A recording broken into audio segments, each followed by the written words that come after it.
सकाळच्या नाश्त्यासाठी सकाळच्या घाईचा विचार करून कोणतंही पीठ परमिट न करता इन्स्टंट आपण हा उत्तप्पा बनवलेला आहे। त्याचबरोबर एक सिक्रेट चटणी देखील त्यासोबत बनवणार आहोत। अगदी रंग छान आलेला आहे, चवीला देखील तेवढाच परफेक्ट आणि सगळ्यात महत्त्वाचं म्हणजे इन्स्टंट असूनही खूप साळीदार असा हा उत्तप्पा झालेला आहे। चटणी देखील खूप छान अशी तयार झाली आहे। ओलं खोबरं नसेल तरी देखील तुम्ही ही चटणी तयार करू शकता। त्यामुळे वेळ न घालवता पटकन रेसिपीला सुरुवात करूया। हाय, मी कविता। मी तुमच्यासाठी घेऊन येत असते दररोज दुपारी 12 वाजता अशाच नवनवीन झटपट खूप सगळ्या नाश्त्याच्या रेसिपीज, त्यासोबत इतरही रेसिपी। त्यामुळे चॅनलला सबस्क्राईब करा। आज आपण झटपट आंबोळी आणि चटणी कशी तयार करायची ते पाहूया। या ठिकाणी त्यासाठी आपल्याला चटणी करण्यासाठी सुरुवातीला लागणार आहे हरभरा डाळ, उडीद डाळ, ओलं खोबरं नसेल तर सुकंच खोबरं घेतलेलं आहे, त्याचबरोबर लसूण घेतलेलं आहे आणि आपण ज्यावेळेस मिक्सरला दळून घेणार आहोत त्यावेळेस हिंग आणि मीठ वापरणार आहोत। आता या ठिकाणी सुकी बेडगी मिरची जर तुमच्याकडे असेल तर ती तुम्हाला वापरायची आहे, त्यासोबत थोडीशी तिखट मिरची वापरायची। परंतु या ठिकाणी बेडगी मिरचीची ही जी चटणी आहे ती माझ्याकडे थोडीशी शिल्लक राहिलेली होती दुसरी रेसिपी करून, त्यामुळे मी तीच वापरत आहे। तुम्ही सुक्या बेडगी मिरची वापरले 4 ते 5 तरीही चालेल। या ठिकाणी आपण हरभरा डाळ थोडीशी अगोदर भाजून घेतली, त्यानंतर आपण यामध्ये टाकूया उडीद डाळ। उडीद डाळ भाजण्यासाठी खूप जास्त वेळ लागत नाही, परंतु हरभरा डाळ भाजण्यासाठी मात्र थोडासा वेळ लागतो। त्यानंतर या ठिकाणी थोडीशी हरभरा डाळ भाजून झाल्यानंतर आणि उडीद डाळ भाजून झाल्यानंतर यामध्ये टाकूया सुकं खोबरं। खोबरं जास्त लाल वगैरे करण्याची गरज नाही, हलकंसं आपल्याला या ठिकाणी भाजून घ्यायचं आहे।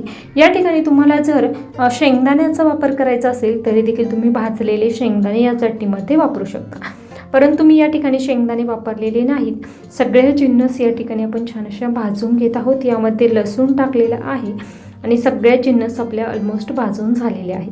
त्यानंतर आपण त्या एका डिशमध्ये काढून घेणार आहोत, छान थंड करून घ्यायच्या। त्यानंतर मिक्सरच्या भांड्यामध्ये टाकून वाटून घ्यायच्या।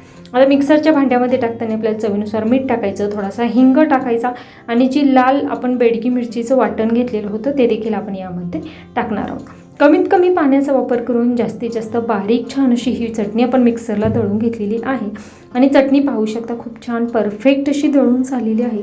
लगेचच आपण ती एका वाटीमध्ये काढून घेणार आहोत। त्यानंतर छान खमंग चुरचुरीत फोडणी या चटणीवर द्यायची। आता या ठिकाणी ही चटणी अगदी छान अशी बारीक दळून घेतलेली आहे, त्यामुळे परफेक्ट अशी दाटसरपणा आलेला आहे।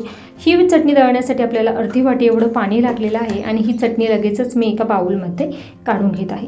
मी चटणी या ठिकाणी बाउलमध्ये काढून घेत आहे, तोपर्यंत तेल गरम करण्यासाठी ठेवलेलं आहे। तेल छान असं गरम झालेलं आहे। त्यानंतर त्यामध्ये टाकायची मोहरी, त्यानंतर सुकी लाल मिरची, जिरं आणि कोथिंबिरीची छान अशी चुरचुरीत फोडणी दिलेली आहे। आपली चटणी या ठिकाणी बनवून तयार झाली। आता या ठिकाणी ही चटणी बाजूला ठेवून देणार आहे। त्यासाठी आपण या ठिकाणी उत्तप्पा करण्यासाठी 1 वाटी रवा घेतलेला आहे आणि 1 वाटी ताक लागणार आहे। सुरुवातीला मी पाऊण वाटीच ताक टाकलेलं आहे, त्यानंतर राहिलेलं पाव वाटी ताक मी पुन्हा एकदा टाकणार आहे। आता या ठिकाणी ताकाऐवजी दह्याचा वापर करायचा असेल तरी देखील करू शकता। दही घेताना तुम्हाला अर्धी ते पाऊण वाटी एवढं दही घ्यायचं आहे। नंतर राहिलेल्या मिश्रण मिक्स करण्यासाठी तुम्हाला पाण्याचा वापर करायचा। दही किंवा ताक घेताना खूप जास्तही आंबट घेऊ नका। आता हे जे ताक होतं ते ताक मी साधारणतः 5 ते 6 तासापूर्वीच केलेलं आहे, त्यामुळे ते खूप जास्त आंबट नाही, त्यामुळे 1 वाटी ताकाचा वापर केलेला आहे। आवश्यकतेनुसार पाणी वापरलं। बॅटरची कन्सिस्टन्सी तुम्ही पाहू शकता। त्यानंतर 20 मिनिटासाठी तसंच मी हे सोडून दिलेलं होतं, 20 मिनिटं छान असं भिजवून दिलेलं आहे। त्यानंतर यामध्ये टाकलेलं आहे चवीनुसार मीठ आणि अगदी खाण्याचा सोडा देखील आपल्याला यामध्ये टाकायचा। हे पहा, साधारणतः एवढा खाण्याचा सोडा मी टाकल्यानंतर छान असं मिक्स करून घेतलेलं आहे आणि या ठिकाणी उत्तप्पा करण्यासाठीचं आपलं बॅटर तयार झालेलं आहे। कमीत कमी 15 ते 20 मिनिटं तरी तुम्हाला हा रवा छान असा भिजवण्यासाठी ठेवायचा, त्यामुळे छान असा फुलतो देखील आणि तुम्ही बॅटरची कन्सिस्टन्सी पाहू शकता। त्यानंतर तवा छान असा गरम झालेला आहे, त्यावर आपण छान असं हे बॅटर स्प्रेड करणार आहोत आणि मध्यम आचेवर हा उत्तप्पा छान असा लालसर रंगावर भाजून घ्यायचा। हे पहा, जसं जसं उत्तप्पा छान असा भाजले जात आहे त्याला छान अशी जाळी पडते आणि खूप छान परफेक्ट असा आपला हा रवा उत्तप्पा या ठिकाणी बनून तयार होत आहे। रेसिपी करून पहा, कशी झाली ते कमेंट बॉक्समध्ये कळवा। रेसिपी आवडल्यास लाईक करा, जास्तीत जास्त शेअर करा आणि या ठिकाणी परफेक्ट असा आपला हा रवा उत्तप्पा या ठिकाणी बनवून तयार झालेला आहे। एवढ्या बॅटरमध्ये साधारणतः 4 उत्तप्पे आपले तयार होतात। सकाळच्या नाश्त्यासाठी आपण ही रेसिपी बनवलेली आहे। त्याचबरोबर तुम्हाला ही रेसिपी आवडली असेल तर सबस्क्राईब करा, कारण वर्षभर एकही दिवस सुट्टी न घेता दररोज दुपारी 12 वाजता अशाच नवनवीन रेसिपीज आपण पाहत असतो.